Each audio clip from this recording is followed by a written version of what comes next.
una carga fiscal sobre el consumo de productos o servicios, también llamado IVA o impuesto al valor agregado, y esta es su historia a través del tiempo. Todo inicia en Asia, Japón, 1949, en donde el país japonés después de la Segunda Guerra Mundial decide imponer un nuevo impuesto llamado impuesto al consumo, que más adelante cambiaría el rumbo de la historia. En ese mismo año, México impone el ISIM, que es el impuesto sobre ingresos mercantiles que grava las transacciones mercantiles que ocurran en las diferentes etapas de la producción y comercialización de bienes o servicios con una tasa del 4%. Posteriormente, en Europa el país que concreta el impuesto al valor agregado es Francia en el año de 1958, en el cual grava este impuesto a los productos y mercancías con una tasa baja y para los productos suntuarios con una tasa alta, pues suntuario quiere decir que son productos de lujo.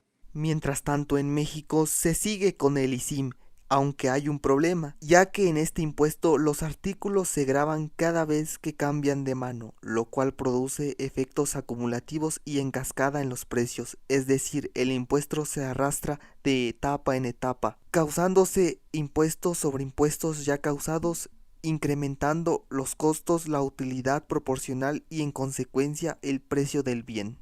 En 1967 en América Latina Brasil es el primer país en adoptar el IVA.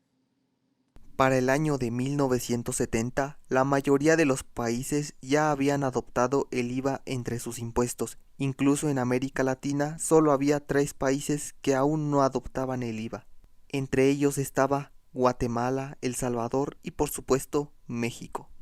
Pero luego, en el sexenio del presidente José López Portillo, el día 29 de diciembre de 1978, en el Diario Oficial de la Federación, se dio a conocer la ley del impuesto al valor agregado, el cual cambiaría las cosas en México.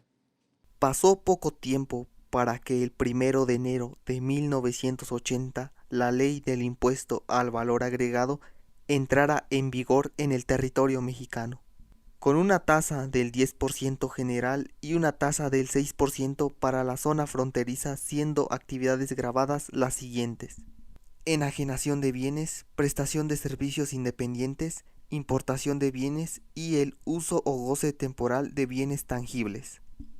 Además que el impuesto debería ser pagado cada mes efectuando un cálculo anual y con esta ley se obtiene el derecho de reclamar una devolución en caso de obtener un saldo a favor en el cálculo anual, tal y como se sigue haciendo en la actualidad. De la misma manera, se promulgaron reglas especiales para productos que quedaban exentos de este impuesto, como la ganadería y la agricultura de productos silvícolas que no hayan sido procesados, pero luego llegó el 31 de diciembre de 1982 y las tasas se modificaron. Entonces empezó el año de 1983, en donde entraría en vigor la nueva tasa del IVA, un 15% general, una tasa del 6% para productos destinados a la alimentación industrializados y para las medicinas, y un 20% para bienes y servicios de lujo, y todo eso en el sexenio del presidente Miguel de la Madrid. Para los años de 1989 y 1991, ya en el poder el presidente Salinas de Gortari, las tasas seguían siendo las mismas, a excepción de los alimentos y medicinas que bajaron a un 0%.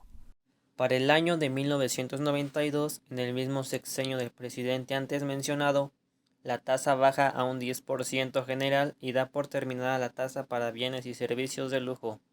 Pero México no estaba preparado para lo que venía, pues en 1995 México atravesaría por una gran crisis económica debido a la mala administración del sexenio anterior.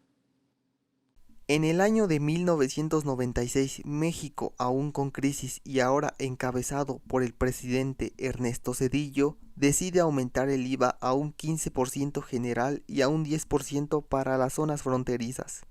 Esto para hacerle frente a la crisis económica que pasaba México, pero cabe destacar que los alimentos y medicinas seguían con un 0%. Y esas mismas tasas no se reducirían ni con el presidente Vicente Fox, pues esos porcentajes se mantendrían hasta 2009. Ya en 2010, en el sexenio del presidente Felipe Calderón, el Senado de la República decide aumentar el IVA a 16% y para las zonas fronterizas un 11%. Y para el 2014 en adelante se sigue manteniendo la tasa del 16% general y 0% en alimentos y medicinas. Y así fue como el IVA cambió a través del tiempo en México.